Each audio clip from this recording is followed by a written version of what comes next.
John Jeffries, Present. Bob Springett, Present. and I am Robin Hunter, Chair, and I am present as well. This evening, we have a lot on the agenda, so I thought I would move things around a little bit. I would be happy to take any citizens' comments not regarding the community center at this time. And then following the community center discussion, we will take citizens' comments. Please note that we're going to limit those comments to content. So to the extent you want to say the exact same thing that another person said, I would suggest you put the thumbs up emoji on so that we know you support that, because we really have a lot on the agenda and we are hoping to wrap up the community center discussion in an hour. So with that, are there any citizens' comments not pertaining to the community center? Okay, there being none, we will go to the first item on our agenda, which is the tax classification hearing. And I believe that is going to be presented by you, Chris, or no? Oh, Amy will cover that. She's with Okay. us this evening. I saw her and then I lost her. All right, thank you. So I'm here with the Board of Assessors. We have Charlie Long, Bob Cox, and Bonnie Akins. Each year, the assessors come before the board and ask you to vote on 4 tax rate options. The first one is the residential factor, which is to maintain a single rate with a factor of 1, or a split tax rate with a factor of less than 1. Number 2 is the open space discount. Dover does not have any property that is classified as open space. And number 3 is the residential exemption. This would shift the tax burden from the properties that are a principal residence to owners of vacant land or rental properties. And number 4 is a small commercial exemption. This would reduce the taxes of properties occupied by small businesses and shift the tax burden to the larger commercial or industrial taxpayers. The Board of Assessors is recommending a residential factor of 1, a no vote on the open space discount, a no vote on the residential exemption, and a no vote on the small commercial exemption.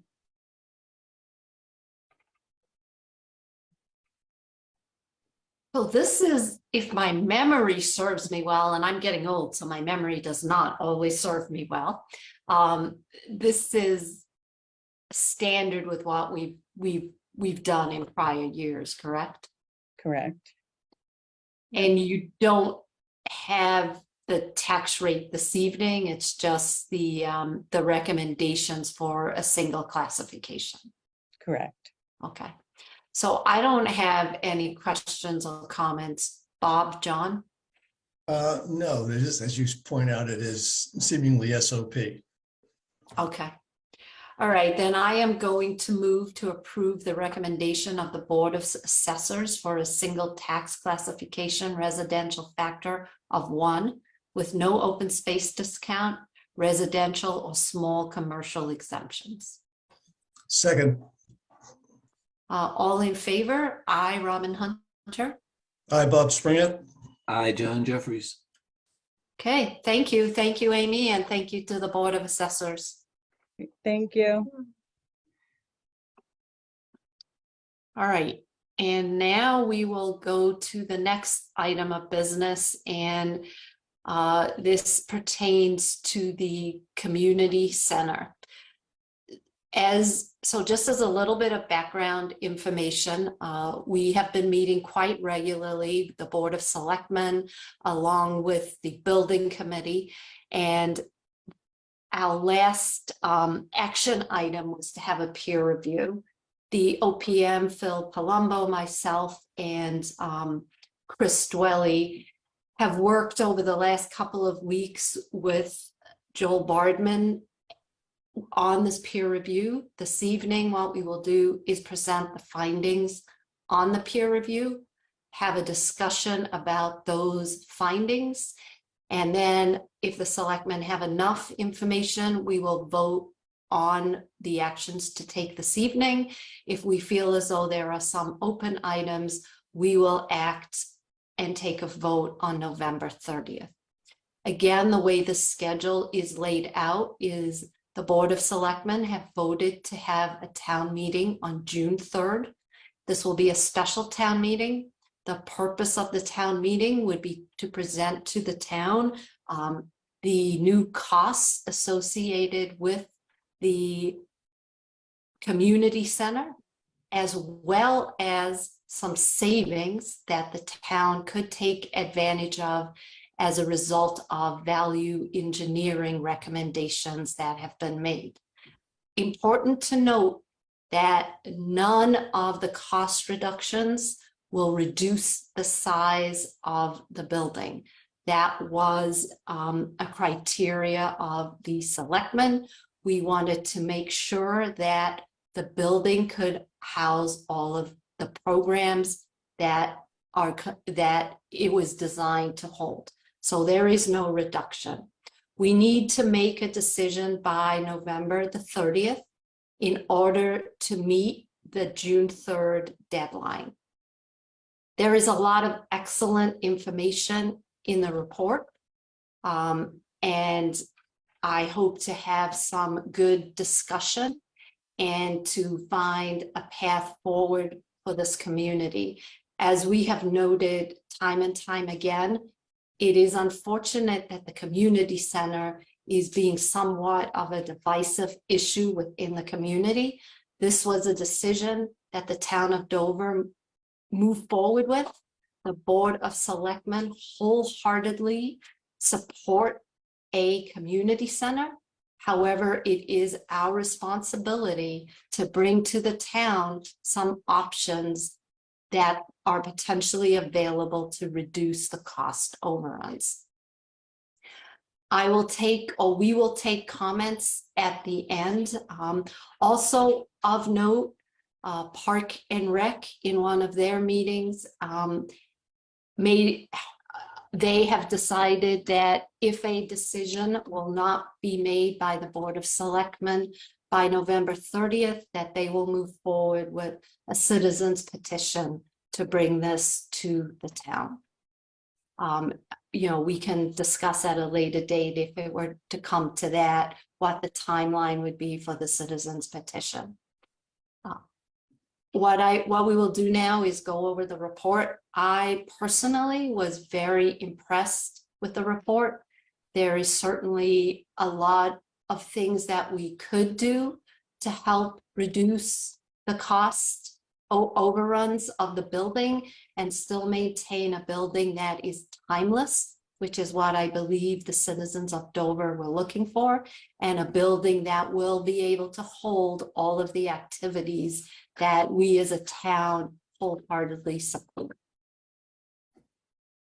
I think it would be imprudent for us not to consider these value engineering ideas and to rush into any decision.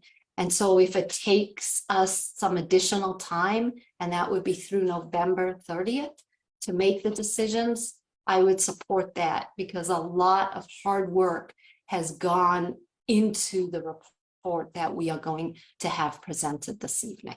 I would like to thank Phil. I would like to thank Joel Bardman. I would like to thank the building committee and the architects, for responding to inquiries and allowing us to bring forward to the town what I believe is valuable information for us to consider. So with that, John and Bob, do you have any comments you would like to make, or should we turn it over to Joel to make his presentation? Robin, I think you covered it pretty well, so I'm ready to go. Same. John? Same. Joel, you're in the hot seat. So first of all, I'd like to introduce you to the town of Dover.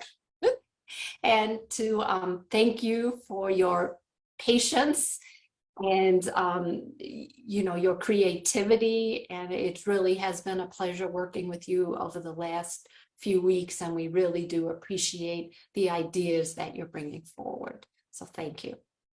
Thank you. Is there a ability to screen share or? There, I- there should be. Kate has the power. Just hold on 1 minute and I will share the screen. Okay.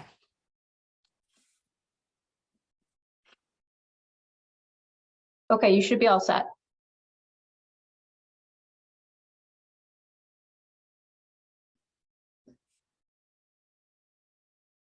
All right, are you seeing my screen? We are. Okay.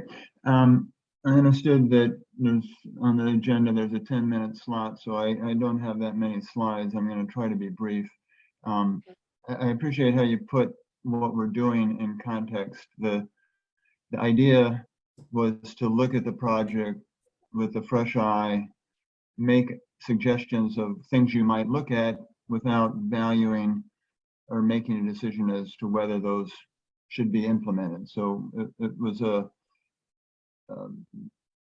come up with as many ideas as you can task, and that's what we tried to do.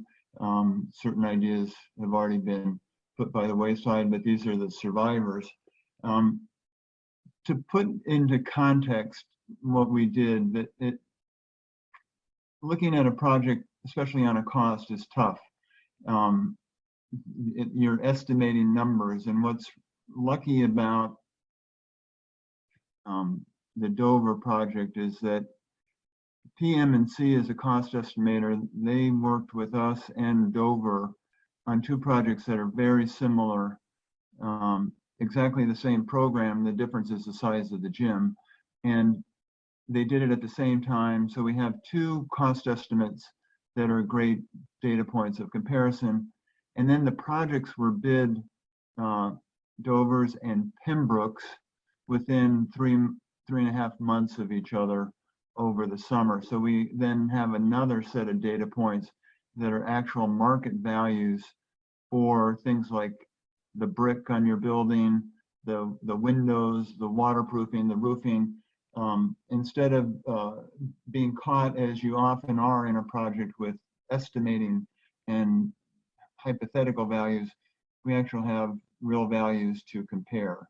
And those comparisons are included in the report, and they point to some areas that you might look into in greater depth. One area I want to point out is fire protection. You'll see in the left column is the Dover actual bid number, and in the right column is the same project, a little bit larger in Pembroke, same time. It's a 4 to 5-fold difference in cost, and that's because in Dover the water pressure is such that there's a special fire protection system that we did not have to implement in the comparative project. But the other portions of the project are surprisingly similar. It's an all-electric building. In both cases, it's a VRF heating and cooling system, which is a technical term, but the amount of switchgear and the electrical systems is similar. So they're very comparable, and they give you ways to say, well, why are the differences in the bid prices there? So we went through that analysis, and we came up with certain recommendations following those two data points, the cost estimate and the actual bid values. And we came up with 16 different finalists in the cost saving opportunities. They range from the way the building is built, the structural frame. For example, you have a steel and concrete building with some load-bearing masonry walls at the recreation court, and Pembroke, for various reasons, including costs, but also sustainability, chose to go with an all-wood building that from their perspective was a green feature that they wanted to explore. The exterior facade, I won't go through all of these, but in Dover, you have a brick-clad building that matches the existing school, and in Pembroke, they have a more traditional white clapboard type building. So there's some big numbers to deal with in those first two categories. The other modifications you'll see are somewhat more refined. There are some suggestions that we've spoken with Robin about, things like site furniture and site planting. Those are often items that when we run into budget problems are brought out, and their fundraising opportunities. The Friends of the Seniors or the Council on Aging often will chip in on furniture, site furniture, and we often get local landscapers, as Robin actually suggested, to maybe help in on some of the landscape materials. So we brought in those types of suggestions. We suggested the exterior basketball court, sort of a piece of low-hanging fruit. It doesn't impact the building per se. It's something that can always be added. It's something that can be sought through fundraising. So these were 16 different categories, and within each category, there are several different ideas for saving money, and they total somewhere in the $800,000 to $900,000 range. That cost-saving range includes a 15% contingency. So we in other words, for every dollar we thought you could save, we said we're only going to put up 85 cents, so that there's other contingency factors to cover about things that we may not know or change as you take the project further. So the exercise got close to $1 million of suggested savings. I have no opinion as to whether you should take these or not, but the idea was to put those forward.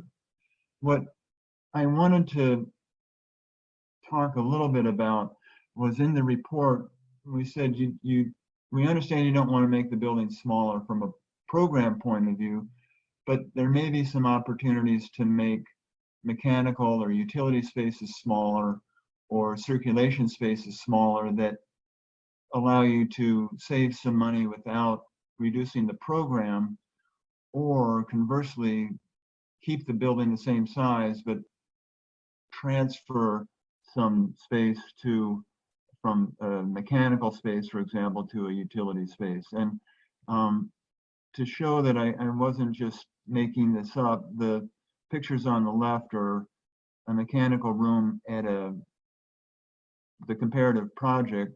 It's in Sandwich. It's actually 28,000 square foot finished building, and it shows the VRF system needs very little mechanical space. That's all of 800 square feet for the whole building, and we ventured that there may be 300 or 400 square feet that you could take out of Dover's building and either save that money or convert it to programmatic space or something other.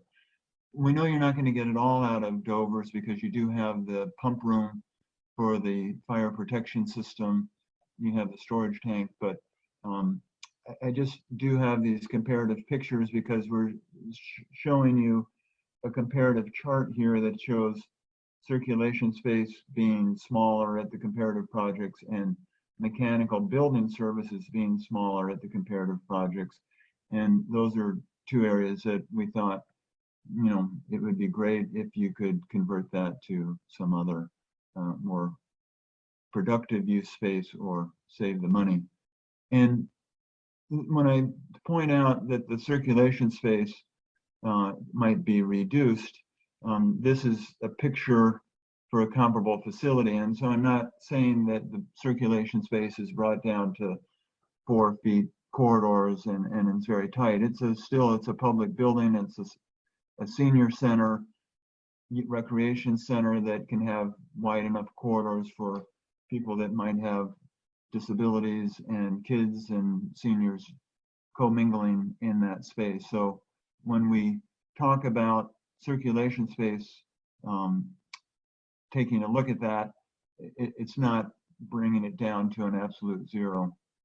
And then on the left is another recent project that Situate did, a very similar problem to yours. They had a town green, they had a historic school, they put a town recreation and senior center on the town green, and to save costs, they did a portion which would sort of be equivalent of your 1910 school building in brick, but behind that building is 75% of the community facility, and it's, as you see, it's white clapboard and a much simpler, less expensive cost than the masonry. So when they're suggesting exterior facade cladding as one of the most major cost savings, we were suggesting that it could be sort of similar to this treatment where the new building is subservient to the historic school and could be possibly a similar system as in Situate. And I happen to notice on the town seal of Dover that, you know, the iconographic, very simple buildings are white and pitch roof. And I know the town hall is a brick and wood building. It seemed that this was a reasonable thing to offer, that it wasn't completely out of context. And I know I promised to be quick. The last thing I wanted to leave is that I've been doing recreation architecture for 35 years, and you cannot guess what the future will bring. When we did this gym in Andover, there was never, through 4 years of public outreach and getting this project off the ground, a discussion of having a table tennis tournament in the building. But the first month the building was open, a group of kids put together a 10-table tennis tournament, and someone else put together an archery program. And the seniors who don't use this particular building were next door, but they decided to come in and start a walking club.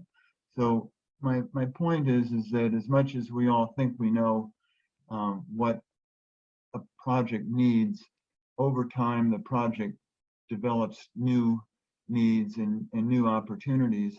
And our suggestion in the appendix, which I know is a little bit beyond the peer review goal, was to urge you to think about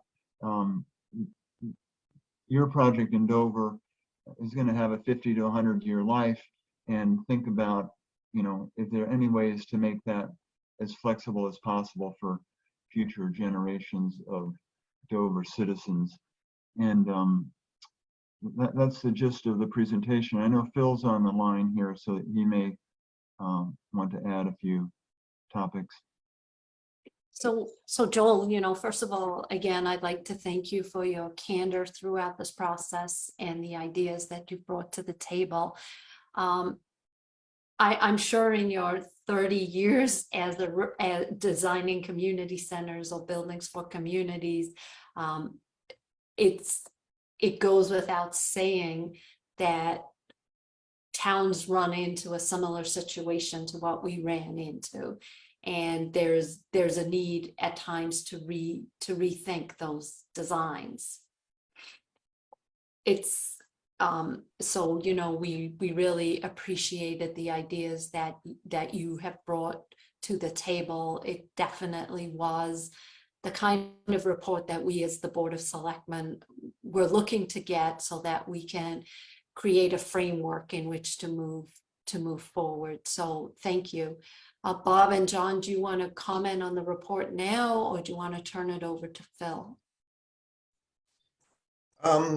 I went through the report and before the meeting, so I don't really have any questions. I thought the report was well done. And I thought Joel's discussion tonight was well done. And I think that, when you're asked to do a peer review, it can be a sticky sort of wicket. And I appreciate that everybody involved seems to have done it as professionals. So thank you all very much. John? You're on mute. You're still on mute. I realize it. Thank you. No, nothing to add. Just again, thanks to everybody who's been a part of this, and I'm looking forward to some of the comments there. I just have two quick questions, Joel. The red numbers that you on the first slide on the first page, is that the cost per square foot? Yes, sir, that is, and we thought that was a good reference point to make the differences clear. That's correct. Thank you. I'm looking forward to the comments. And Robin, you're going to come back to us after you've heard from some of the panel this evening? Right. So, Phil, and I think this was an efficient way to help with the conversation. So Phil and Chris and I and Joel met earlier in the week, and at that point we had a close to final report. So Phil has been working with the architects on getting their input to some of the suggestions that have been made. So I think what we should do now is turn it over to Phil, and I think Deborah's participating in the meeting, and they can go through their thoughts Sure. on the recommendations, and then we can have some more discussion, and then we can open it up to public comment. Great. Thanks, Robin, and to the rest of the board. So I don't have anything to add relative to Joel's summary of the peer review. I thought Joel did a great job, and we appreciate his effort on it. But John Richardson and Deborah from FMA, the designers on the project, are here. And like was mentioned by Robin, they kind of went through each item that was in that summed up savings table, and they have kind of a response, if you will, to each one, but they can kind of sum that up. Deborah or John, I don't know which one wants to take it. You want Kate to share the slide, Phil? Yeah, that would be good. Thank you. Okay. I think John is going to, hi, this is Deborah. Thank you. Thank you for the floor. I think John is going to go through the details of our response. If you're there, John. Yeah, yes, I am here. Okay, excellent. John, would you like us to show the slide?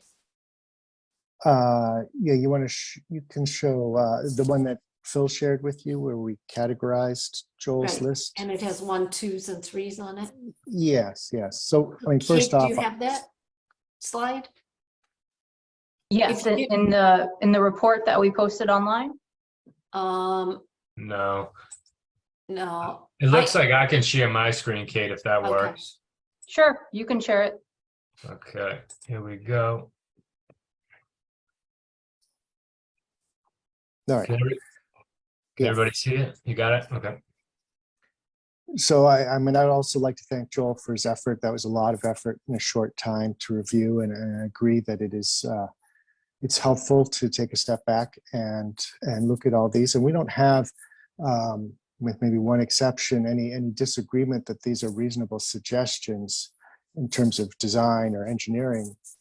But we did think it was important to think about the level of effort required to do some of these changes, which is not all equal. And then it's up for the selectmen to decide what we should pursue. But we just wanted to, maybe I could just quickly go over our estimation of the relative level of time impact. Some of these would be very small changes, very quick. We call those ones. They'd just be changing notes, like the site furniture, to defer that, to take that out of the project and defer that for separate fundraising. Other items require revising a number of details, getting into the sheets, possibly some light engineering, re-engineering. We categorize those as 2s. And then 3s required more serious engineering and or reviews by town departments or boards. For instance, changes to the site would trigger new stormwater calculations and revisiting the planning board for approval, because they had to approve our stormwater plan. So with that in mind, I don't want to dwell too much on the details. I just want to kind of explain this time category, because we don't really disagree that these are reasonable suggestions.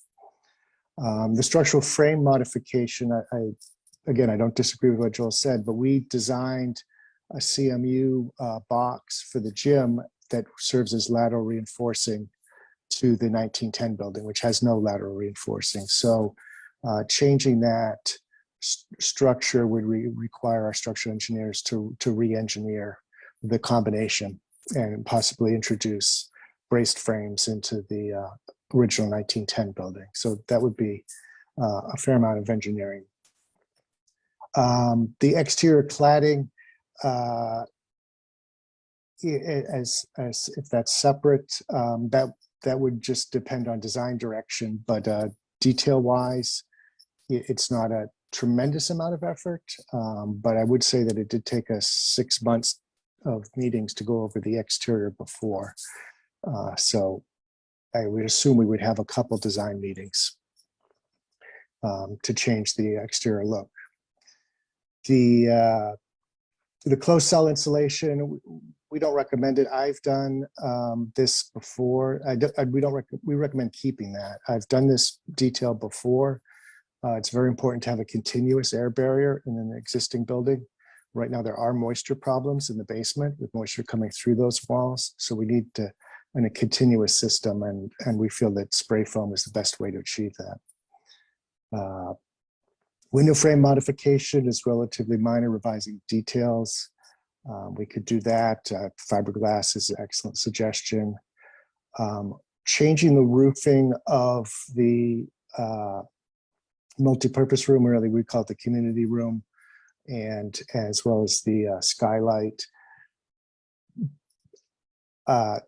It's simple to delete a monitor, and that would be some savings, but we engineered everything around that monitor. That monitor lets in natural light into the center of the space, and the space is laid out around that monitor. So it would require more kind of design engineering. We also coordinated all our interior lights, ductwork, et cetera, around that. So we'd have to redesign that space really pretty much from the ground up. So I feel that that would be a little more effort than some of the other changes. The exterior basketball court, Parks and Rec can speak to that. I will say that that changes the site, and there was a lot of discussion throughout design about that. So we might need public input, and we would probably need to go back to the planning board as a significant change to the plan that's been approved. And let's see, and then that's same for the parking lot. The HVAC modifications, I wasn't quite sure with the comments whether this was a significant redesign and recalculation. Our engineers spent a lot of time on the existing design, and I'm not sure that there's that much savings for them to redesign. Similarly, there were questions on electrical about the size of the amperage. Our engineers stand by their calculations. They can look at some other things, changing light fixtures, but not as big a bang for the buck, maybe.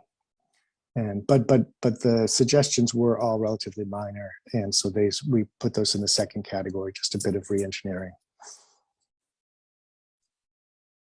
So that's kind of our timeline response to the suggested modifications.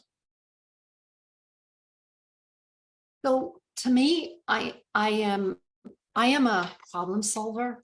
I like to figure out how you can get from point A to point B and resolve things. So a lot of these comments, to me, we could still make it work. Just because it took 6 months to get exterior finishes doesn't mean it needs to take 6 months to decide on them again. We have a really tight timeline the Board of Selectmen have committed to the town to bring a bid for this project to the town on June 3rd. We also committed to the town to try and find ways to reduce the overage. So the question is, are you as advisors willing to work with us to get from where we are today to June 3rd? Because I believe this is all doable if we have a plan in place. So I really need to understand, or we need to understand, are you willing to work with us? Because we need to bring some savings to the town to decide on. The town may very well want to spend the additional funds for the building just as designed. But, you know, for the last 2 months, I feel as though we've been going around in circles. We asked for ideas of ways to try and value engineer this building. And, you know, the suggestions were a smaller building, which just is a no-go from the start. So the question is to all of you, are you willing to work with us to get to this June 3rd meeting? Because we're going to get there some way or the other. Those are my comments. We're certainly willing to work with you. We're very proud of this design. We feel we had a great process and we really like to see it come to fruition. And so I don't mean to come off that we're not willing to work with you, but we do need to advise you that some of these items do take longer than others. To the spirit of cost savings, I think we had some other suggestions which are not on this list, including leaving the existing windows in the upper level of the 1910 building, leaving the roof in the 1910 building. So there are some other potential savings. We could also revisit the generator. Right. And that sizing. Right. So we could also look at the bids, the bid process. You know, so what I would then like to suggest, if you're committed to working with us to get to where we need to be, that I will take a day off of work. You know, we sit down and we go through all of these items, including your ideas, and we put forward a plan that we can all agree to that will meet the deadlines that we've established. You know, there's a lot more in Joel's report. It sounds like you have ideas as well. So how do we bring that all together so that the Board of Selectmen can vote on this by November 30th? Yeah, so Robin, I think the elephant in the room is the not understanding kind of the approval process that's ahead of us as it relates to these VE strategies. The most specific one is, you know, so item 2, exterior facade cladding. Are we being told tonight, do it, change it to hardy board, you know, or is that kind of vetting process going to be a building committee that's the background to why FMA is trying to be cautious about what they're putting out there for a timeline. That's all. It's, you know, I think, Right. you know, So Phil, we've gotten to the point where we need to demonstrate that there are ways to reduce the cost of this building. The town may decide they don't want to vote on it. So what we need to do is, you know, be able to show the town in a drawing of sorts what the building might look like with some brick and some hardy board, and then understand what the savings would be if we went to the hardy board at town meeting. You know, I don't think we need to have hearings for the town. You know, what we are trying to do here is try and figure out ways to reduce the cost. You know, we heard that the town wanted brick. You know, at this point, we can deliver brick, but we can also do brick and hardy board, which is still timeless, still in the New England character of the town, and it's going to cost us $500,000 less. To me, that's a lot of money. Yeah. So Yeah, so Mike, so you're describing a bid alternate, and not to get too much in the weeds, my concern is a bid alternate of that complexity and scope. I don't know if that's a appropriate bid alternate, but I understand what you're saying. Just for clarification, Phil, the plan was to rebid this before Springtown meeting, so the town would have a hard number to Yep. approve, right? So that's also the reason we're getting into these details, is that we can certainly do an elevation very quickly, but that's not a biddable document, and that's not going to give the town a contractual price. And there is a process that takes, unfortunately, quite a lot of time. So, when I talked to Joel, he told me that for the Pembroke building, they did redesign, value engineering, went out to bid, and all of that was done in less than 6 months.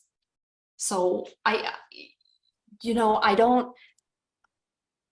trying to understand why we can't get from where we are today to where we need to be.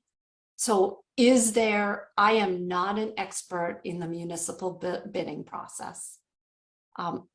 Help us understand how we can get to where we need to be. We need to provide the town with estimates of what some of these design changes, how much they would save. So how do I do that? What I hear is it's complicated, it takes a lot of time, the bid process, how can I get an answer?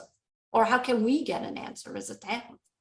All right, so yeah, I'll start it off, John, if you want to jump in. So Sure. we'll just go through the items ranked 3. So item 2, exterior facade cladding, I wouldn't recommend making that a bid alternate. It's too big of a scope that affects too many other things, window details, etc., to make that, have a base scope of brick veneer and then have a deduct alternate to go to hardy board, or say you do it the other way around. It's just, there's too many connected elements of the building that to make that a bid alternate, it just would be too much. So for item 2, I would recommend a decision be made that in the base scope it's brick veneer, or in the base scope it's hardy board, and that's what's detailed for the cladding of the addition. John, do you agree with that, Richardson?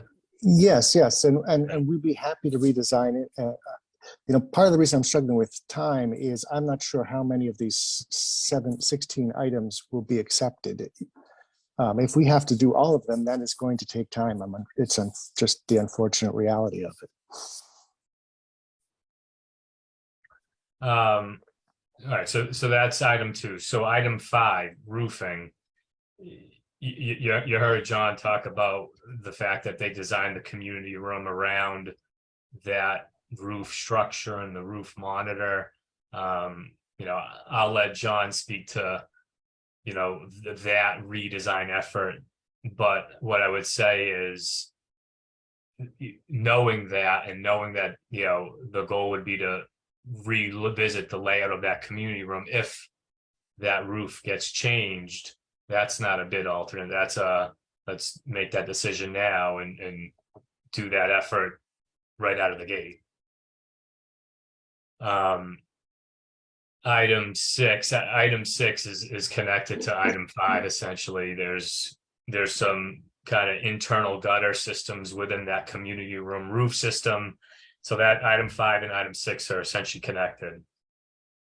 5, 6, and 7, I should say. 5, 6, and 7 are all the same. That's that kind of redesign effort of the community room. But again, those 3 I wouldn't recommend being bid alternates. It's make the decision and go with it. Item 10, parking lot relocation. Item 10 and item 12 are big changes. And like John was mentioning, that's kind of, going through the site plan approval process with the planning board again, and kind of relaying out the site layout. So I I don't recommend any, like those two items being bid alternates. It's a make a decision and go, 1 and 2. That wouldn't be done by April GC bid. That's when we would plan on bidding to hit the June town meeting. HVAC modifications, we'd have to get further detail on where BH plus A's engineers were thinking they could find $40,000 in the HVAC mods. I don't know that that's there, but it's something we can look at. But I don't know that that's going to be a drastic delta come an April bid date. So I mean, those are the items with 3. I don't know, John, if you have anything more to add, or No, I think you said it well, Phil. We just don't know the engineering involved in the HVAC modifications. Maybe that's a 2. Okay, so it seems, you know, we can be here all night if we go over this line by line. So the question is, how do we get a better handle on what can be done, the amount of time that it will take, and so that the Board of Selectmen can make a decision by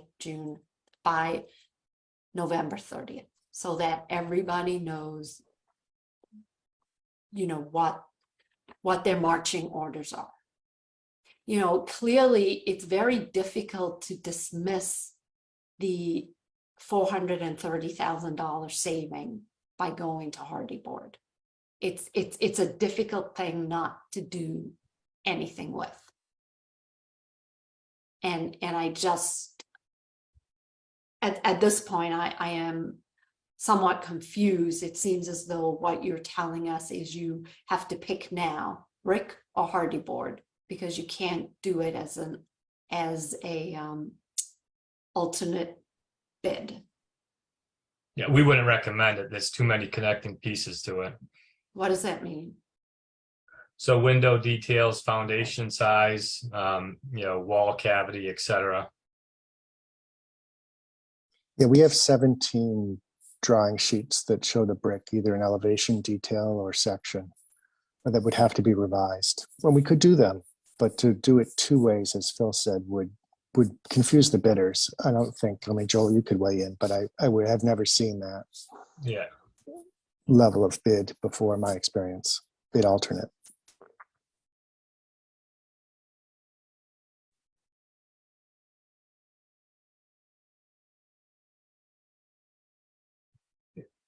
Yeah, I mean, so I'll jump in, you know, Robin, when you ask about kind of getting right to it, and John, tell me if I got this wrong, but I mean, the idea with this marked up spreadsheet or summary of values is the 1s and 2s, if they're, you know, if they're a go, they can be incorporated in an April bid date.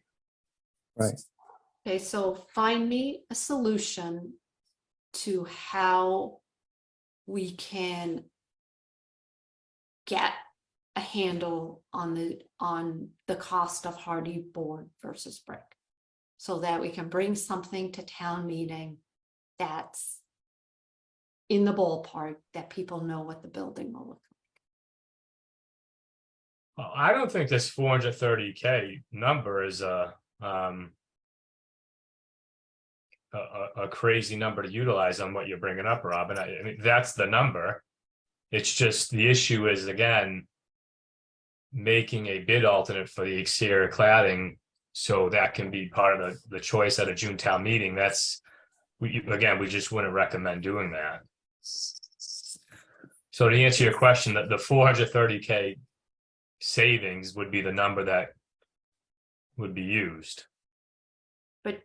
But what would we be able to get a drawing of what the building might look like? What the exterior design will look like? Oh, absolutely. I mean, in terms of moving forward, you know, what would help us is are we charged with And do we want to, I mean, this is additional service, right? Is everyone clear on that? That we'd be, even doing the ones and twos is additional design. So you have to contract us to do it. And we just need to know what the scope of that additional service is. Is it all 16 items or is it just some? I mean, we're happy to work on any or all of these, but we need to know what the scope is. And Robin, I would ask the question right back to John. What's the cost to having Finnick and McCready do this? If where you're hearing what you're saying, Phil and John, and we're trying to wrestle with 5% of a budget right now. So we're spending an awful lot of time, energy, and effort to try to wring 5%. Is that correct? I'll let Phil speak to that, but essentially, yeah. And so what my question right back to you then, John, is it worth our time, energy, and effort to be going down this path of trying to get you to come up and working with Phil to come back to, as just Robin said, get her to where she's comfortable in presenting these facts to the town? My question before we even go one step further is, what's the cost, John, to you from us to do this? Not just cost, but also time. Thank Right. you, Bob. Yeah, Well, thanks. time is cost is time. Time is cost, right? The more we have to work on this, the more it's going to cost. If it's just a couple staff people revising some details, that's pretty easy. That's why we categorize these by level of effort. So the number 3 items require a higher level of effort.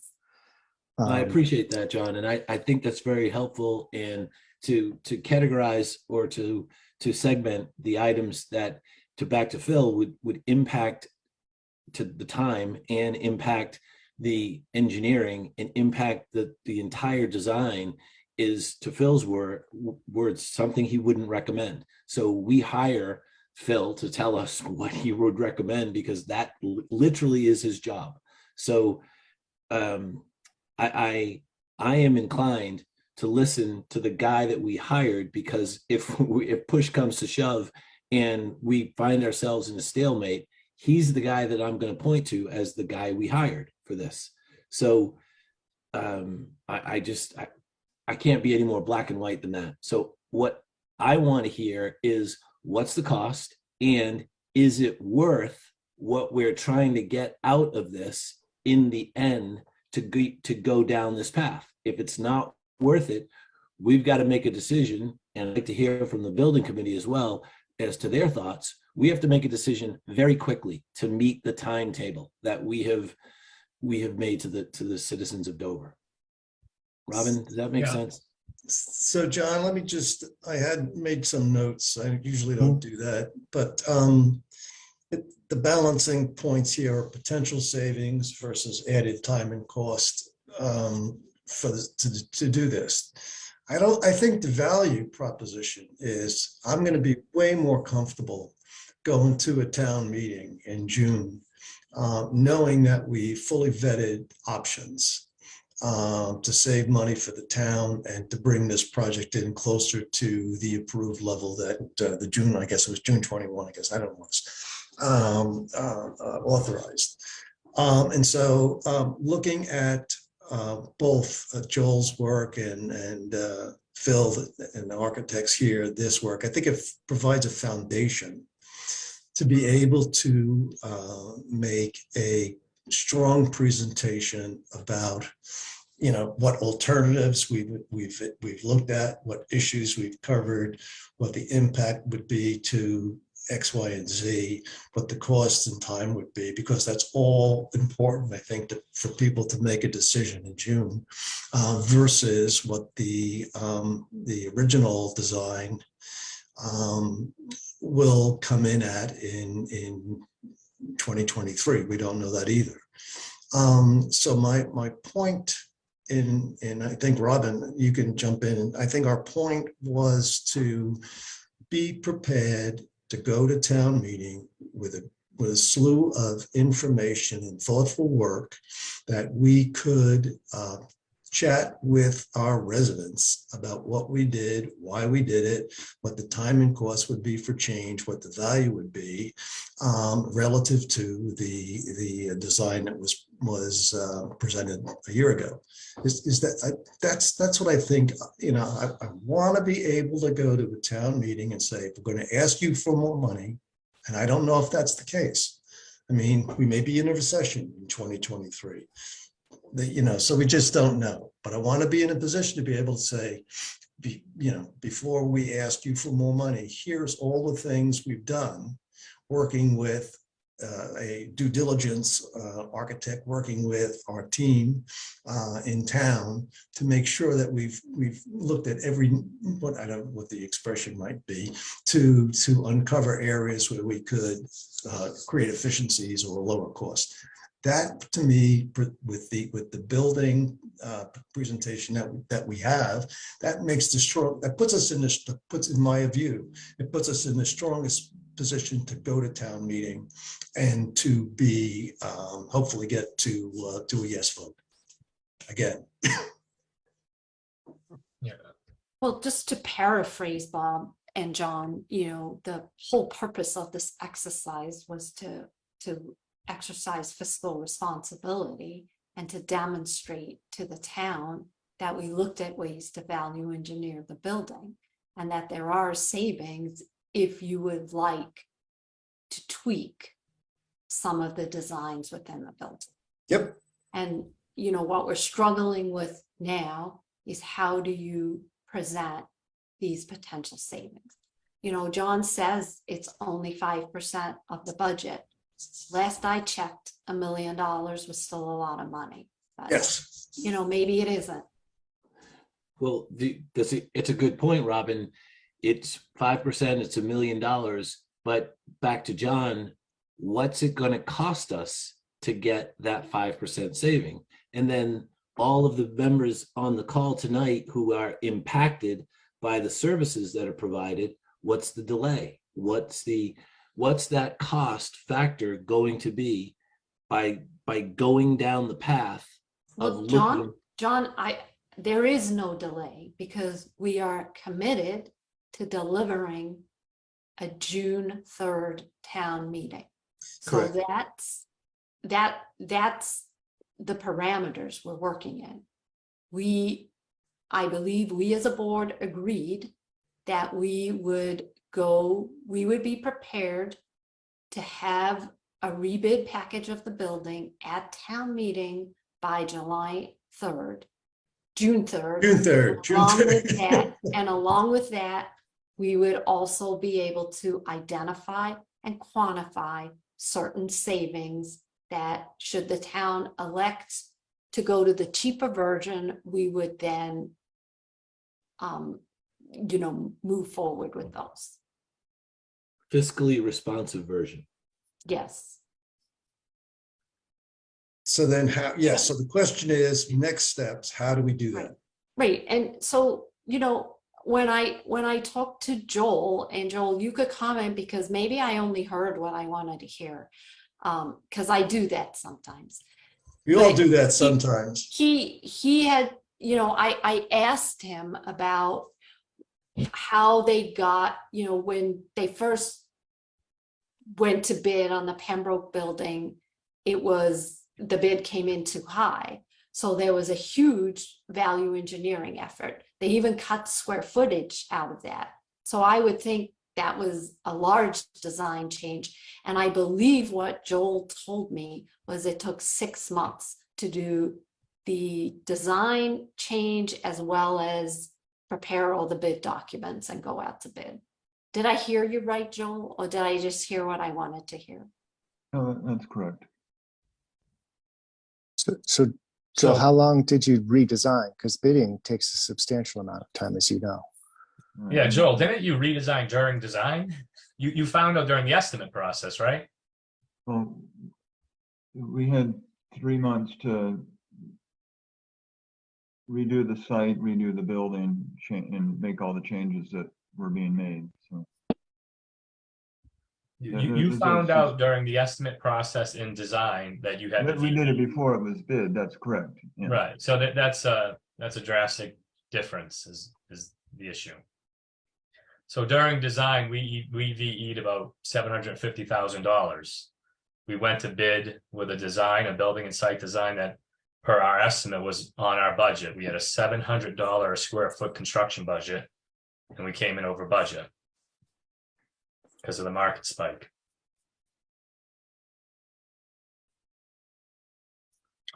So if I could real quick, so John was, asking about kind of specifics on costs and time. And so in prep for this meeting, and we kind of already talked about the rough order of magnitude costs, soft cost wise, OPM designer, bid hosting, advertising at the October 3rd board meeting. But so the thought was the items listed as number 1 or number 2 on this sheet, those could be incorporated into a April bid timeframe to meet a June town meeting.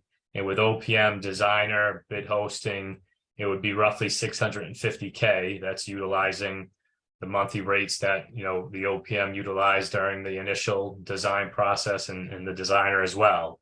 So you're talking about $650K for this to get to the June town meeting, items 1s and 2s.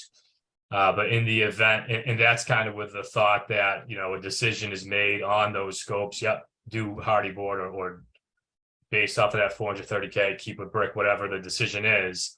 And come, December 1, we have a design team working on the documents because we would want to go live with bidding come March 1. In the event the decision was made to do all 16 items, including the larger changes like reconfiguring the site and dealing with the permitting process, the way the timeline would lay out, it would bring you to a November 2023 town meeting.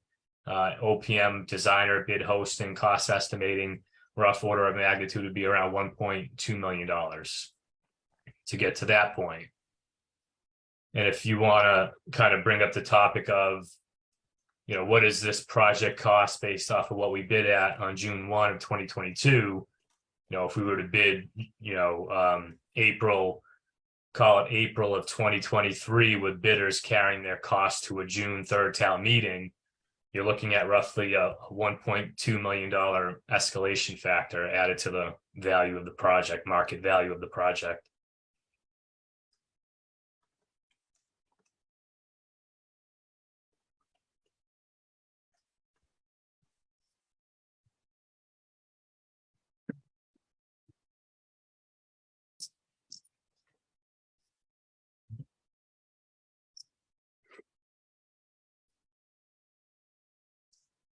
So, Robin, are you with us?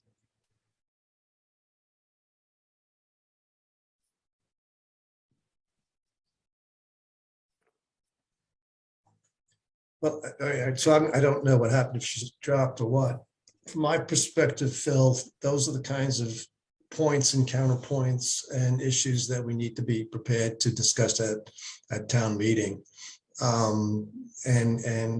We need to come to a conclusion. We need to, between now and November 30th, we need to answer John's question of whether or not there is value in continuing with this, or if we just can say, or should say, we've looked at this 14 different ways or 15 different ways. We've identified several things. We've done due diligence. There were recommendations being made, but as we've looked at the pros and cons, the potential savings, the added cost, the added time, we do X, Y, and Z. That we need to have that conversation in order to do it. I mean, we have the data. I just don't know how it's synthesized, and some of all of the points that you've made, we can actually deal with in a thoughtful way. I mean, we can do it now. We could try to do it now, but this really isn't the forum to do that. So I would like to see some sort of additional reconciliation process that with the aim of articulating and documenting all the things that you guys just talked about, so that we can bring that to the town's attention as we go forward. Understood. Bob, I know we're up against the clock this evening, and in the spirit of also, as you said, in the effort of reconciliation, this is probably not the forum where we air out line item by line item by line item, but I would like to hear from the members of the building committee and to get their feedback and to get their input on from a high level of what we've just discussed. And just as you've said, I've said, I believe Robin said, what is the actual value for us to take that step to go down these processes? If we're just going to, if it's a, in Phil's estimation summary just then, if it's a net where we're still going to come back ahead of where we are right now, what's the literally the intent of going down, wringing $900,000 out of this to create a lot more work to get back to the point where we're still $1.2 million ahead of. Yeah, I think that's right, John. I think that we need to be able to answer that thoughtfully. And so I don't have. I'm sorry, Robin, you were not there. Right, I had this emergency call I had to take. Oh, sorry. What I would suggest is having a working meeting with the building committee and maybe capital budgets and going over this line item by line item, so that we can come back on the 30th and vote, because we will be much more educated. In my world, when I get a proposal, I never accept the cost proposal. So $650,000 sounds like a lot of money to me. So I think there needs to be a discussion on that as well. Yeah, I think that's a good idea. I would support that, absolutely. The thing, I guess, the thing that bothers John and sort of picked up on it, I have a similar view. I want to make sure that if we right now we're sort of looking at a bundled package. If we go down, we have reconciliation of these items, and we understand potential savings, we understand potential costs, we understand potential delays. Then the track that we go on, I think, is slightly different. If it tips in the way that John has said, it's relatively small beer as we go through this, then what you would tend to do, what I would think you would do is go back to rebid. And in the meanwhile, what you could do, as that was going on, you could take all this information, take all the points being made left and right, and that we can use as a way of strongly, we can make the pitch that we looked at this, as I said earlier, from all different angles, and here's where we came out, and here's where the rationale is. So it's not so necessarily tied together. I go back to Phil. We have to set you free by what, in December or January? I think our timeline said January. What was the current contract? Is that what you're asking? So I want to say it's probably August or September. Right now our contract was to bring us through, construction closeout. So we were supposed to, break ground, call it July, and so. Yeah, no, you misunderstand. When do we have to go out to rebid? I'm sorry. So they hit the June town meeting mid-April. Yeah. When? Mid-April. Is when you have to go out to bid, or when you have to finish the bid? Bob, there was a schedule that Phil put together. So I'm sorry. So mid-April would be the GC bid. So we would go live with bid docs, call it March 1. Right. Our first, filed sub bidding would be the end of March, and then GC bidding mid-April, and then the time frame for the posting of the town meeting, et cetera. Okay, thanks. Yeah. So then I think we have a plan. We will hold a meeting. I would suggest we have capital budgets and the building committee, and we go through the items, and we answer John's question, and we come up with a game plan that we will then give to Phil. And so we know how to move forward, because I don't want to be here till midnight doing that. Yeah, So I think we need to do it in a smaller setting. yeah. So do we need to do so Robin, do we need to do we just go with that period? I think so, and we have to vote by the 30th. Okay, There is no, we go through it, we answer our questions, and we come back on November 30th, and we have to vote. So there has to be a decision by November 30th. okay, that's fine. So Chris Boland has had his hand up for so long. I know, I saw that, arm but is sagging. It's like. I did say at the end of the meeting, at the beginning of the meeting, I would take comments after our discussion. So are you gonna recognize Chris? Do you want him to sit there for another half hour with his hand? No, up? I will recognize, if you're done talking, I will recognize Chris. John, do you have any more comments? Are you okay with the plan? Yes, okay. Okay, Chris. Thank you very much. I appreciate it. If you could you pull up the document that we were just looking at? The timeline, Chris? Well, no, the budget, the savings, the 895 or whatever it was. I don't know who had that document. Chris, you're more than welcome to come to the detailed meeting. Oh, I'd love to. Okay. I can add no value to any of it, but I'd be happy to be there to cheer you on. I'm the Park and Rec Commissioner. Mark Galoni is the Director of Park and Rec. He is on a well-deserved vacation with his family right now, so he was unable to make this meeting. But I know if he were here, he would have raised his hand about number 9, what's called the exterior basketball court. And I thought that Joel's presentation was excellent, and he referred to an interior recreation court. This is really an exterior recreation court. It's not just basketball. This is Dover, Massachusetts, not French Lick, Indiana. That's a Boston Celtics reference for everybody. But, there's more than basketball that goes on in that court. It is the outdoor equivalent of what's going to happen in the indoor rec space. It's integral and essential to the activities of Park and Rec on this site. And so I would ask that you not defer it for that reason. The second reason I would ask you to not defer it is, if you look at this item right above it, and this is amateur hour for Chris, but I'm going to try my best. The site furniture, you can do that now. You could do it later. I could do it. You could do it. Somebody, and they could just kind of plug in. It's extremely modular. My sense is a basketball court is not that modular. So and I think someone referred to this earlier, while you are on site doing the hardscaping, the parking lot, everything else you're doing, that's the best time to do the recreation court. And I think that's my sense is, maybe someone could speak better to it. That's why it's at $65,000. If you start from scratch and put in a recreation court, my senses will be a lot higher than that.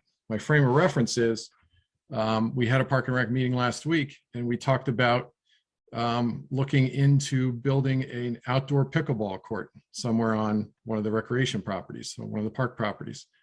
And the estimate that was given to us, very preliminary, was $250,000.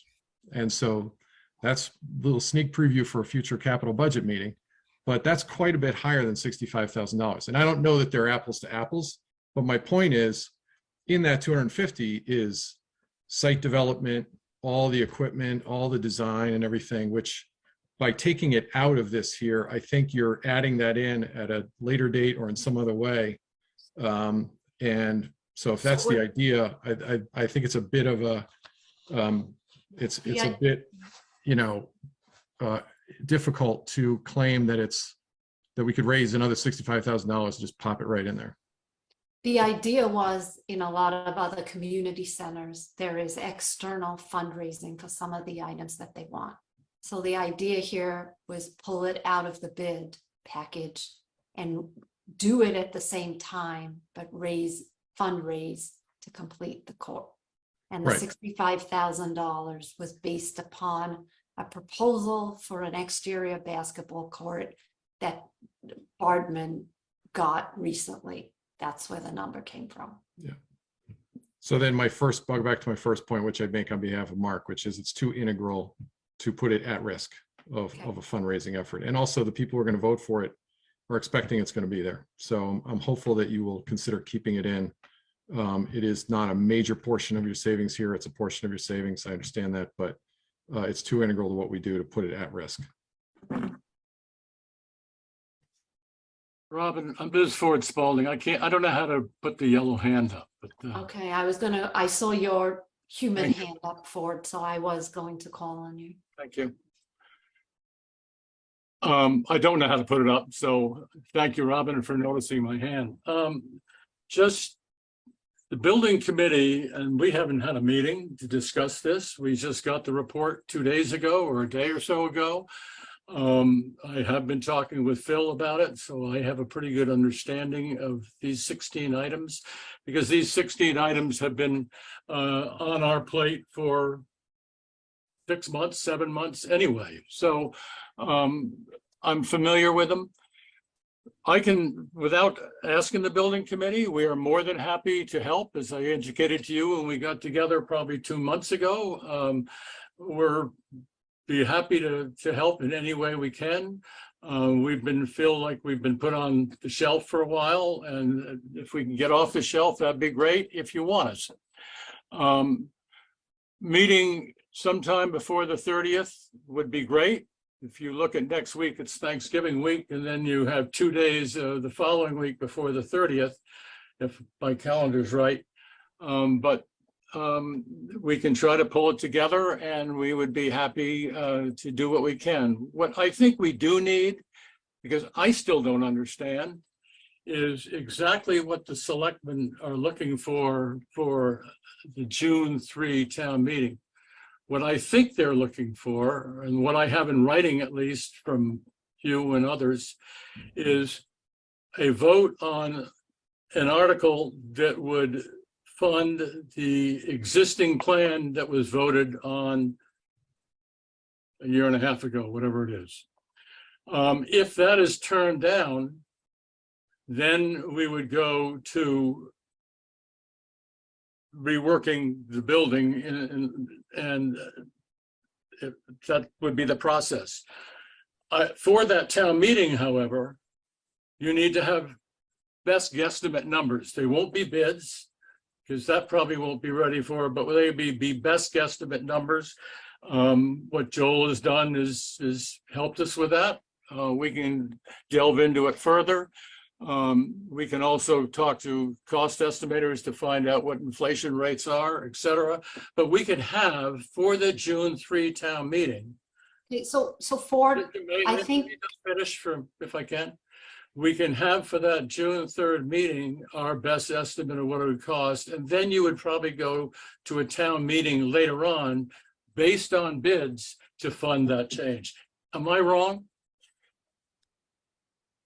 What the Board of Selectmen wanted to bring to the town were 2 options. One, the rebid of the building, and the second option was a potential for savings. Perfect. Okay. So we would be happy to help if you would like us to. It's completely up to the Board of Selectmen. Well, I think the comment was made here that we will set up a meeting. We will ask Mona to try set up a meeting for early next week to go over these items, determine what we're looking for, so that we have something to vote on November 30th. So does anyone want to add anything, or should we move on to the next item of business? Are there any more comments? I don't see any hands. Bob, John, Chris? No, All right. I'm good with, I like the discussion. I like the openness. Hopefully we can come to an understanding and get the objectives done so we can vote on the 30th. Okay. So now we are going to move to item 1.4, and that is a vote to set the time for the June 3rd meeting. So Chris, is this you? Sure. Yeah, we just need to circle back with the board who originally set the special town meeting date of June 3rd and just identify a time. through the town clerk and the town moderator, we're recommending to the board that that be at 10 a.m., similar to the other Saturday town meetings that we have had in the past. Sounds perfect to me. Is I that will rain or move- shine? Rain or shine. So do you have to bring umbrellas if it's, how about Mm. thunderstorms? How's the chief for thunderstorms? Bob, it's in the Mudge Auditorium, so I think rain or Oh, we're shine, gonna go unless, indoors. unless the roof is leaking, I think we're good. Doesn't say indoors. It's not as much fun. I move to approve the recommendation of 10 a.m. Second, All in favor? I, Robin Hunter. hi, Bob Springett. Aye, John Jeffries. Great. Now we got a time and a place. Okay. The next item of business is 1.5. It's to set the opening and closing dates for the May 1st, 2023 annual meeting warrant.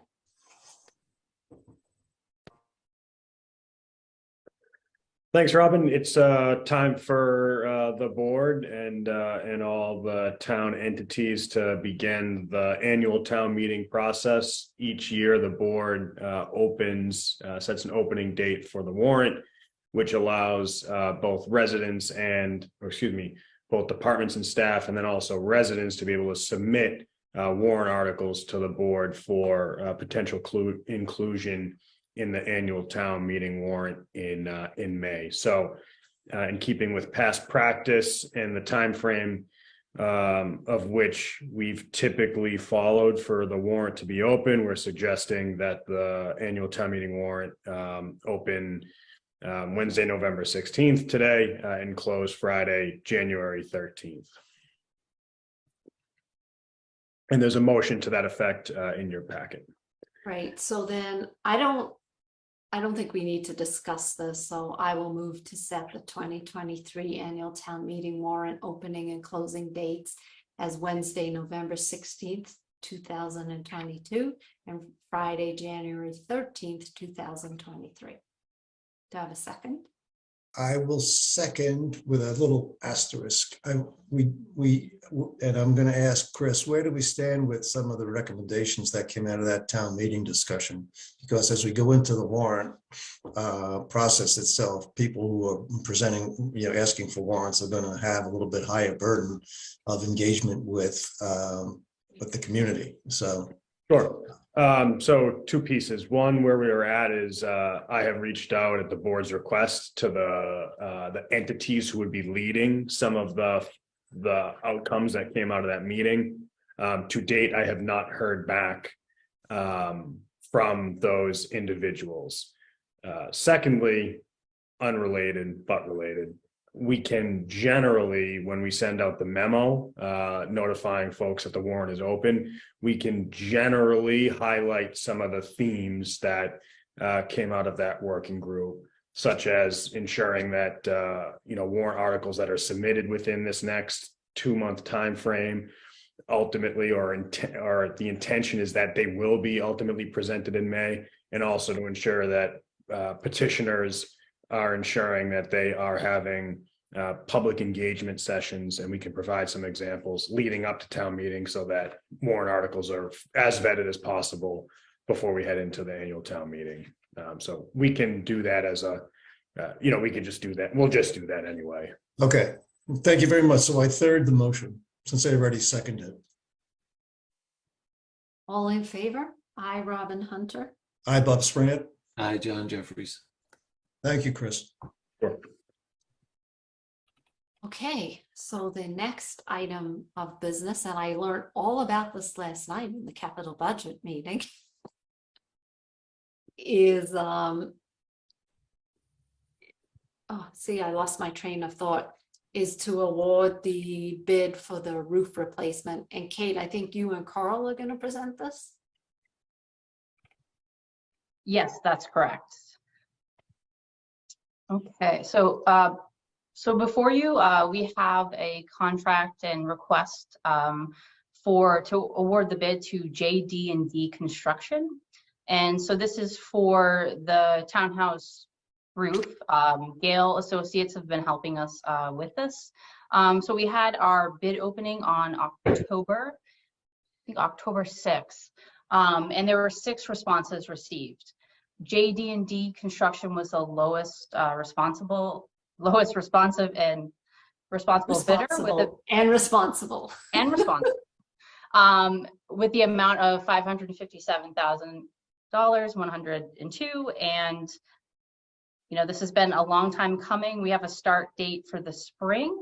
I will say also Gale Associates did a very thorough reference check on JD&D Construction, and all were very, very positive. Carl, did I miss anything? No, you got it right on the head. Great. Oh, Carl, are you going to tell everybody at this meeting how you rate Gail? Gail, You were very complimentary. yes, they have been very good to work with.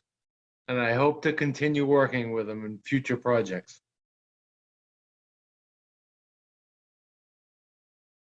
So How do you- I move to authorize the town administrator to execute all documents related to the bid award to JD&D Construction for the townhouse roof replacement project. Second. That's a tongue twister. It certainly is. That was the real test. Indeed. All in favor? I, Robin Hunter. Hi, Bob Springett. Hi, John Jeffries. Carl, can you pronounce Jack's last name? Jack, Ochowski? no. Are you We just sure call that's him how you Jack. pronounce it, John? It's I'm asking him.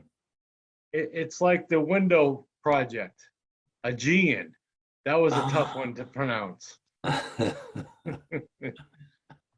I'm not making any claims. I'm asking him if he could. No, I didn't even try. Thank you very much for working on this. Thanks, Kate. Thank you. And the next item of business is the Board of Selectmen staffing update and potential vote. And I believe you're going to make you're going to present this, Chris? I'm going to discuss it. Yes, I don't have a presentation for this item. So there's a couple of things within here that I wanted to just dialogue with the board about this evening. The first is this is Kate's last time that she'll be asked to allow people to share their screens during the selectmen's meetings, unfortunately for us. But great for Kate. She's heading off to work for the town of Norfolk at the end of the month. So we are very sad to see her go.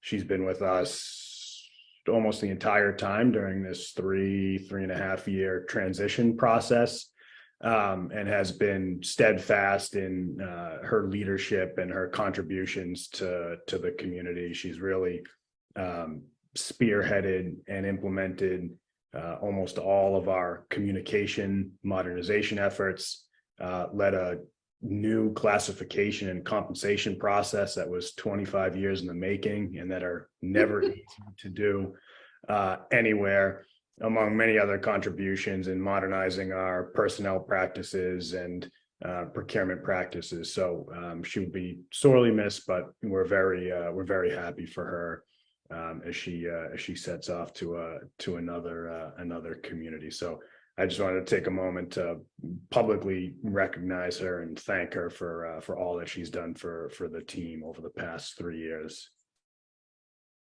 So Chris, you beat me to it. I was going to wait until the end of the meeting, so now I have to say it. But Kate, it's been an absolute pleasure working with you. I've loved to watch you grow into the role. You will really be missed, and Norfolk is very lucky to have you come to them, and I can't wait to see what you do for them. We'll be checking out their website, don't you worry. But thank you for everything you've done. It's been a pleasure getting to know you and working with you. Thank you, Robin. So Kate, I'm going to say ditto in spades, and thanks particularly. We work more on sort of the communication side, back and forth on that. And if you go back 3 years or 2 years, it's been a big change. And you'll be fortunate because it's John's turn to host the going away, drinks. And he's excellent at it. And he always picks the finest places, the finest wine, and the finest cocktails. So, it'll be a great, great send off. Good luck. Thank you It's gonna again. be epic. Tell me when and where. Thank you. Me too. I'm also hoping to get the invitation. Absolutely. Can I also join in that? Only if you you can can, pronounce Carl. John's last name. The more the merrier. She's coming to a town that I live in, so I'll get more of the dirt in Norfolk than I do. Exactly right. Exactly right. So Kate, the sign of a person who's been doing a fabulous job is that other towns try to steal you right away. And so your leaving is a sign of really how good you are at this job and how well you've done. And I know that's kind of just crazy to think of it in those terms, but it's just the reality. So congratulations and thank you. We were in a situation where the three of us had to do a lot of things very quickly. We had to make decisions very quickly, and you've just been a seamless part of this staff, and we're going to miss you. We're going to have really big fun before you leave. So thank you. Thank you. And I just want to, this is a long meeting, so I won't take a lot of time, but I just wanted to thank the board and Chris. It's been just an extraordinary learning experience, and I really feel like I hit my stride here, and I know what I like to do. And I'm really proud of the projects that were started and were accomplished and that are just in the pipeline. There's like so many exciting things happening here. But I really also, the staff and dedicated volunteers is what makes Dover so special. And, and I know you all know this. So that it will definitely be sad to leave everyone, but you really can't ask for better staff and volunteers to work with. So yeah, it's been a great experience. Thank you. All right, Chris.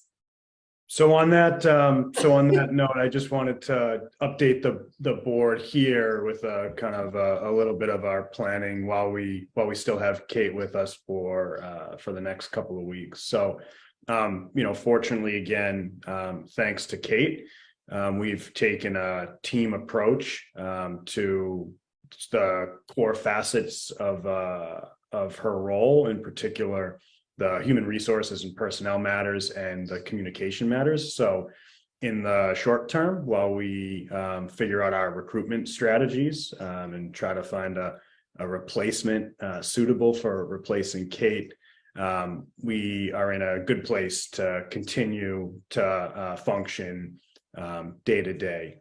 So I wanted to just share that with the board and also make sure that it was acknowledged that that's been a part of our strategy and Kate's effort to ensure that most of what we do is a team effort, certainly just from the benefits of doing that, but also from a continuity standpoint.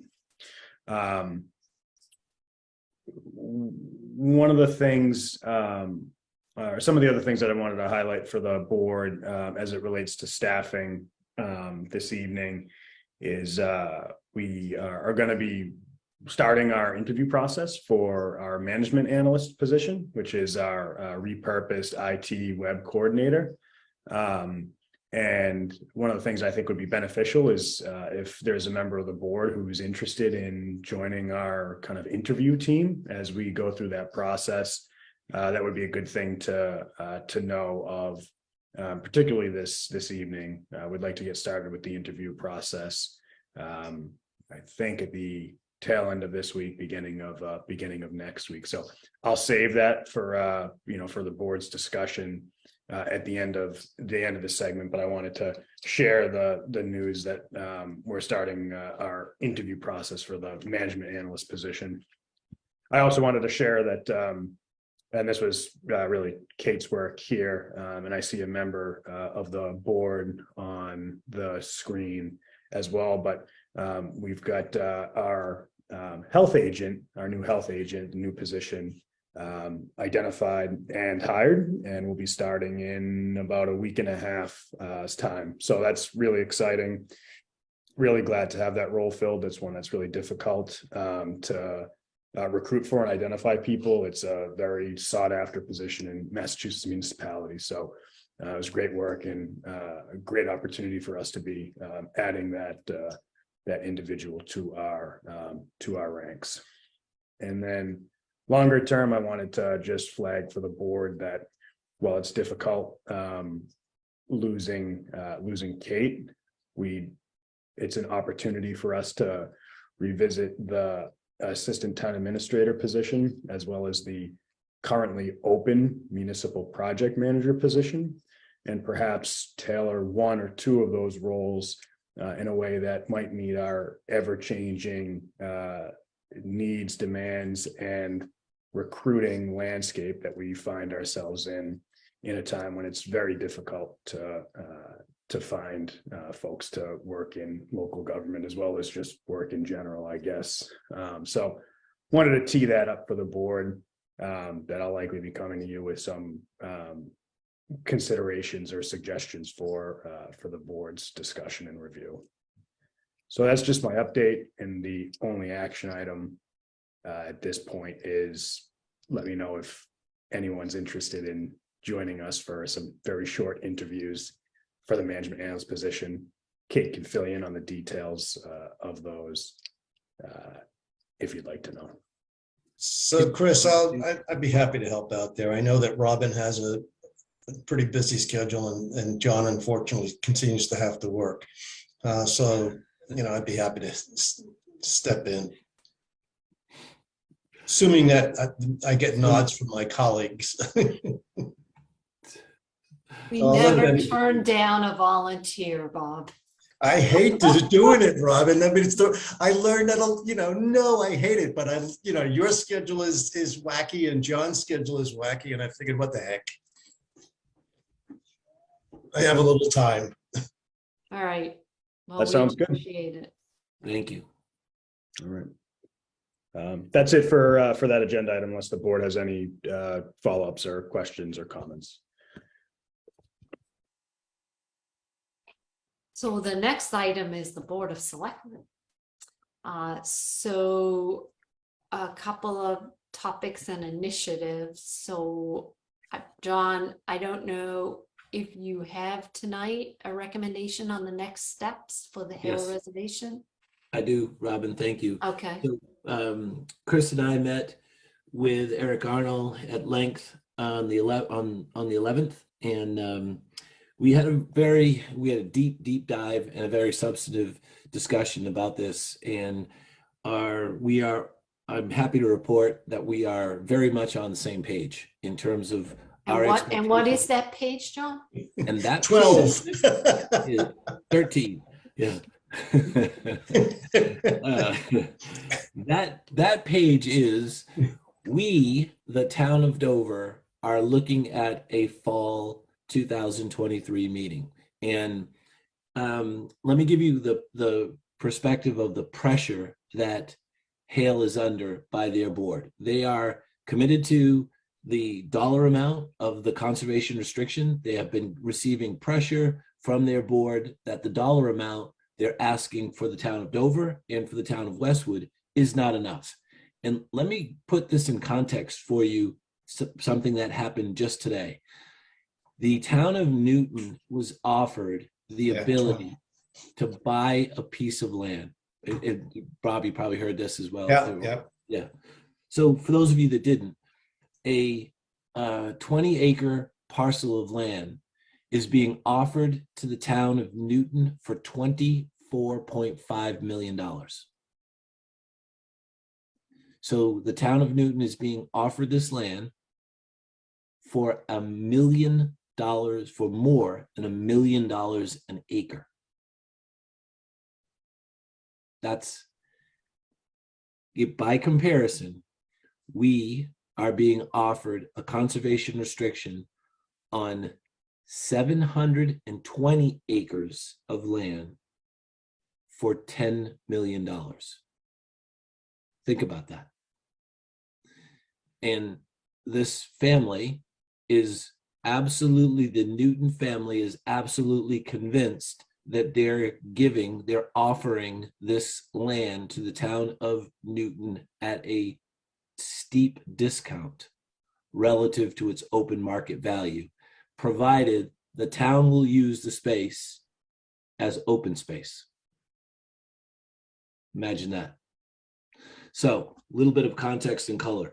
So Robin, back to our conversation that Chris and I had with Eric, that how we will go about doing this in the frequently asked questions, the conservation restriction, how we will disseminate the information. We immediately reached out to Amy at Open Space.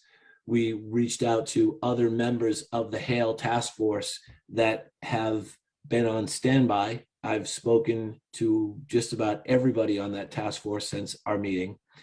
We also held our first group, our small group meeting of Dover residents on Claybrook Road. About 20 residents met with me on Saturday night. It's the model by which we have talked in the past, how we can disseminate information and answer questions. We essentially I answered the questions in painstaking detail of all the things that Chris and I went through with Eric Arnold, where Chris and I are with Westwood, with Rob Gotti and Chris Coleman. And as I said, we're on the same page. I just want to make one quick differentiation. Eric Arnold believes that Westwood will be able to come to the town meeting in sometime in June. We made it very clear to him that that's not our goal. We'll come to a town meeting in the fall. He is okay with that. We are, again, all on the same page with regards to Westwood being in at a town meeting before us. So, Chris, would you like to add anything to that?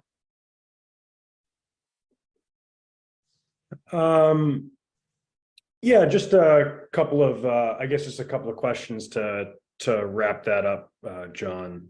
So what would be helpful for me or whomever the board designates is if the board this evening can identify if there's general agreement around heading toward or targeting, planning for a fall special town meeting to bring the Hale proposal before the community. You don't have to necessarily vote on a date, but I think the idea of having commitment from the board that you will be planning for a fall town meeting will be able to help us plan for two of the core facets of work that are needed, that we believe are needed, that John just illuminated. The first is the development and implementation of a communication plan about what the proposal is, what the details are, what the value proposition is, as the board has described it in the past. And the second piece is that also essentially gives me the green light to go ahead and spend money on legal fees and reviewing the actual conservation restriction document, which will become an important, actually is pretty much the whole communication plan for all intents and purposes. So those are the two big pieces of work that kind of run in tandem there, the legal review of the conservation restriction document and taking the facets of the conservation restriction document and highlighting those as what the plan is being presented to the town.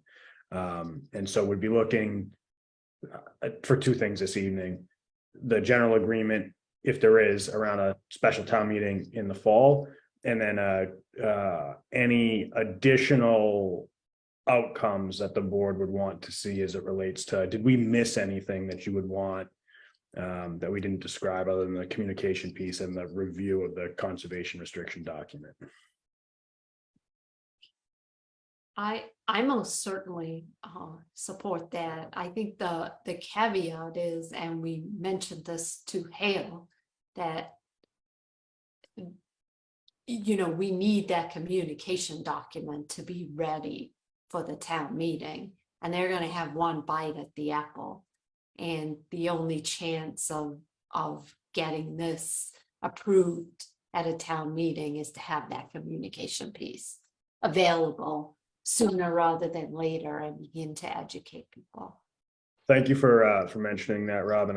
I failed to mention that. So Eric did in his conversation reiterate the commitment from Hale and the trustees on kind of not driving the bus, but doing all the legwork and putting that together, but as part of a team. And so we had talked about, we didn't necessarily agree on, we wanted to have this conversation with the board this evening, but, you know, the thought was, you know, Eric Arnold, Rob Warren, and myself, and John, or a board designee or someone else, a different group if you want, would start meeting again on a weekly basis to go through and work on these communication materials and make sure that they're finalized so that we can come and present them to the board to ensure that everything is, you know, is buttoned up and ready to go.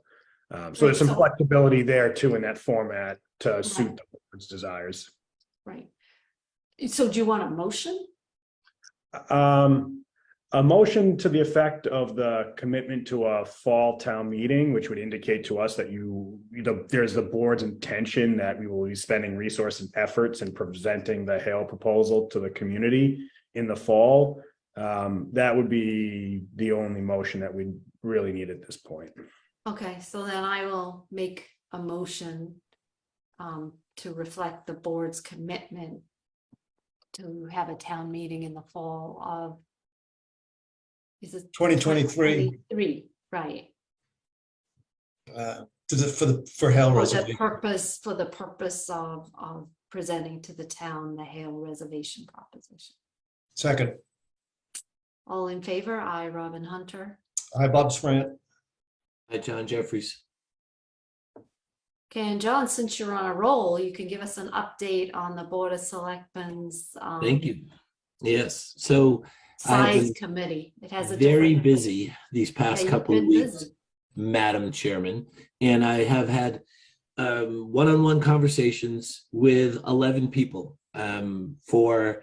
So do you have, are 7 you telling us you have a committee?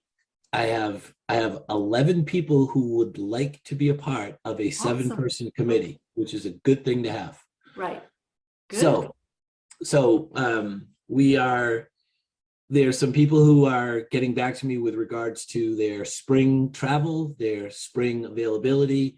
The good thing about Zoom is some of the candidates go to a winter residence and they can still join us by Zoom, which is really a big benefit. Right. So some of the folks that are on this list, and there are former selectmen on the committee that have been identified that have offered their interest, and so we're trying to put together a very diverse group who have lots of value added interests and that understand town government, that understand the communications, that understand open meeting law, and that are willing to have a look at our entire modernization effort. One of the things that we said all along in this is a process that we've engaged 4 years ago, where we're looking at all factors of town government that have existed for,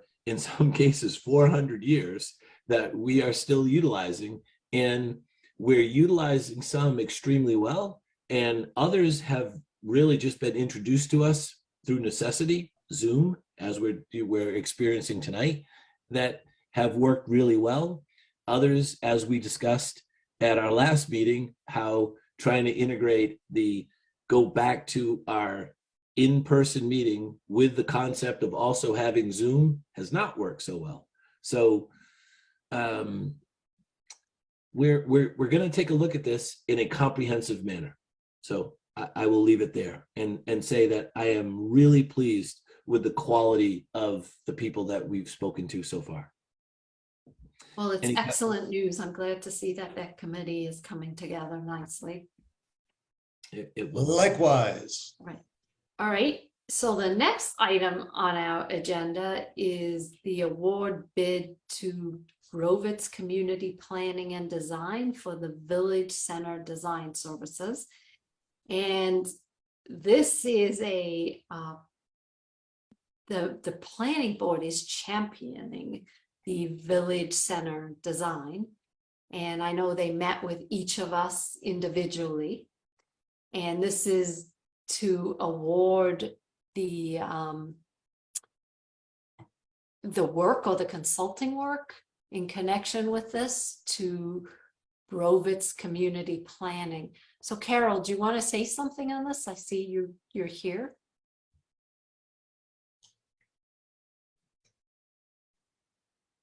Yep. You're on Muted. You're Carol, muted. you're muted. Otherwise, I'll go off and say the wrong thing.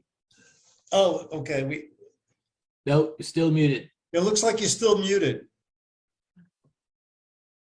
Kate, can you unmute her or no?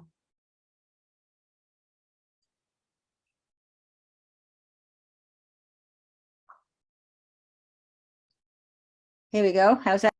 Yep. Yep. Up. Nope. You were, and now you're still unmuted. You were for a second unmuted, but now you're muted again.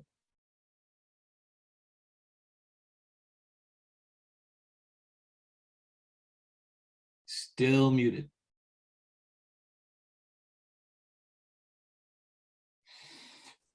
And if you click on her name, you can't unmute it from the How's that? console. How's that? That's good. Yeah. Perfect. Okay, strange. Okay. I didn't prepare a presentation. I wanted to thank each of you, Robin, John, and Bob, for spending time individually with Bill Motley and I. Bill and I are sort of co-leading this effort on behalf of the planning board. And this is an effort that started back in 2015 when Dunkin' Donuts came before the planning board. And we had the opportunity to take a look at our zoning bylaws and realize that they were really not sufficient.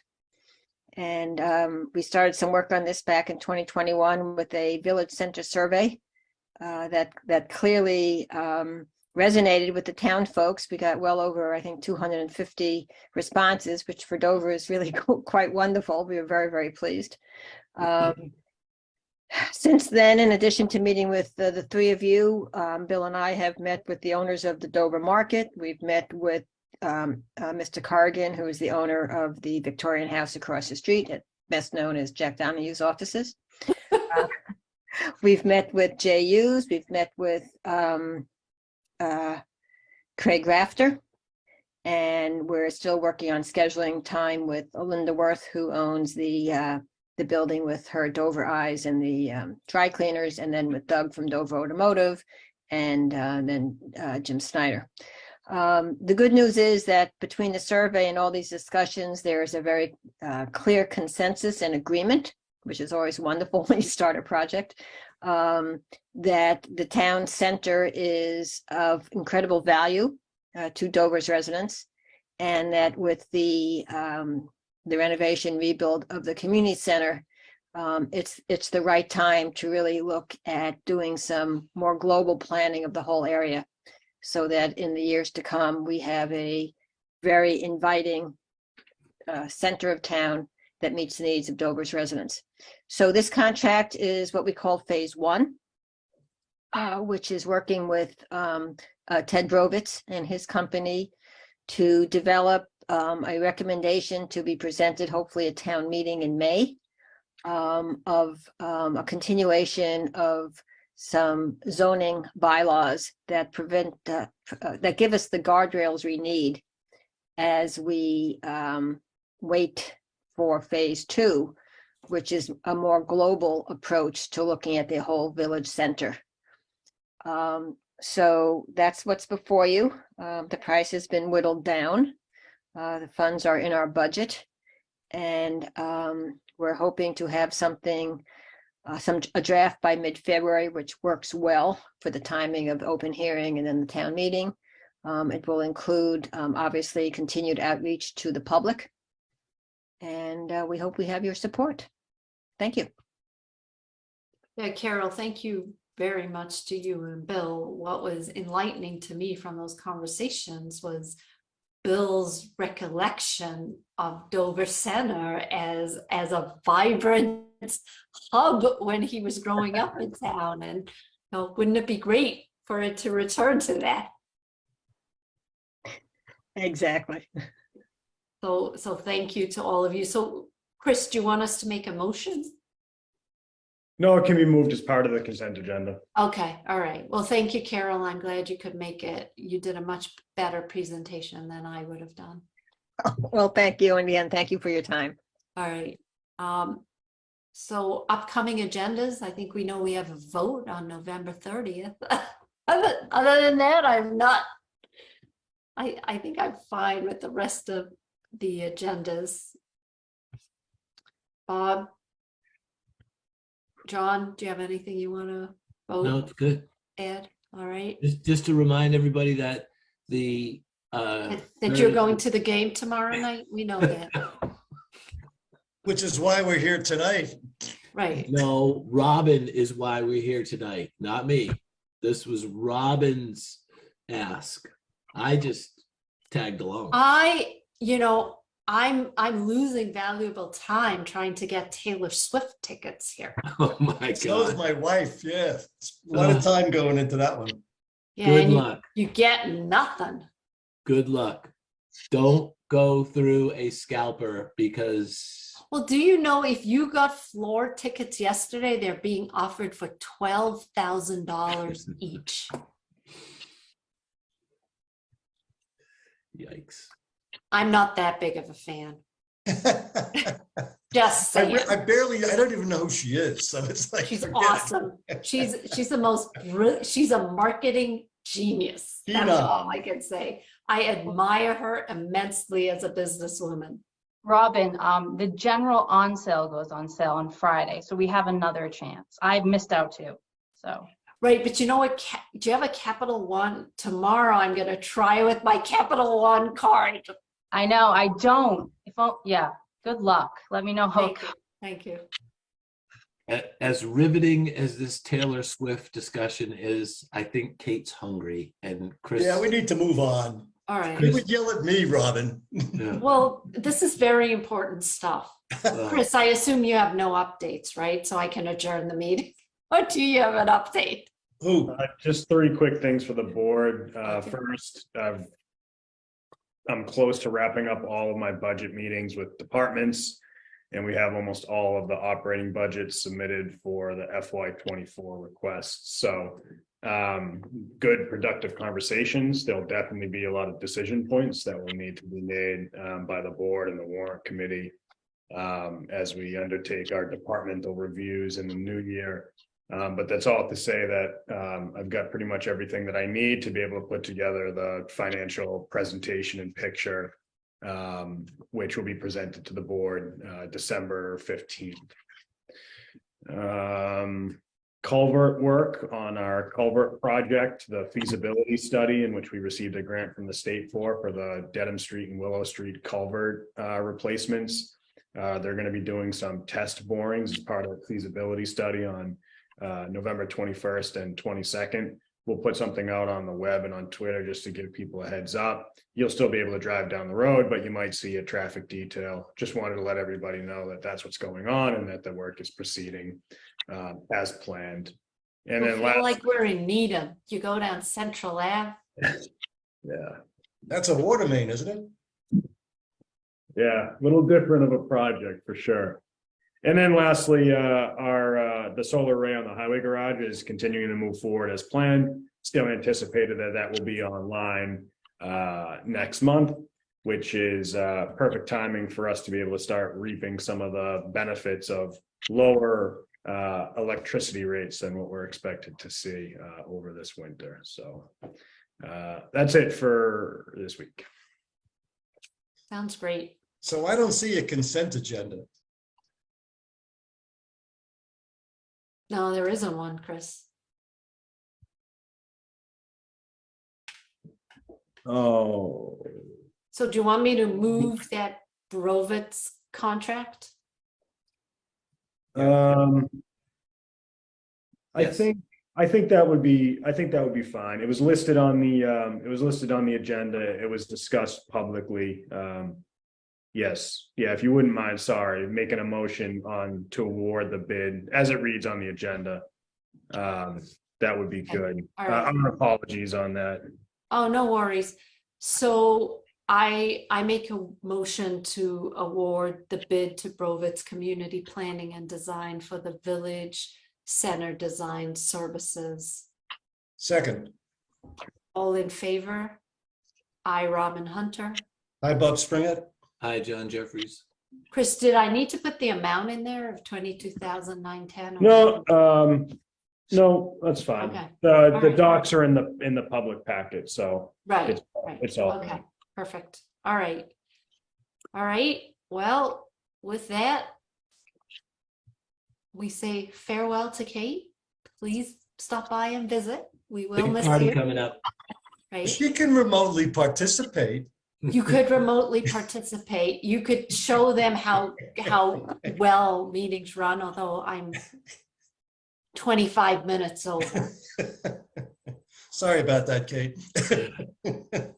But Kate, really, best of luck. We'll miss you and good luck getting Taylor Swift tickets.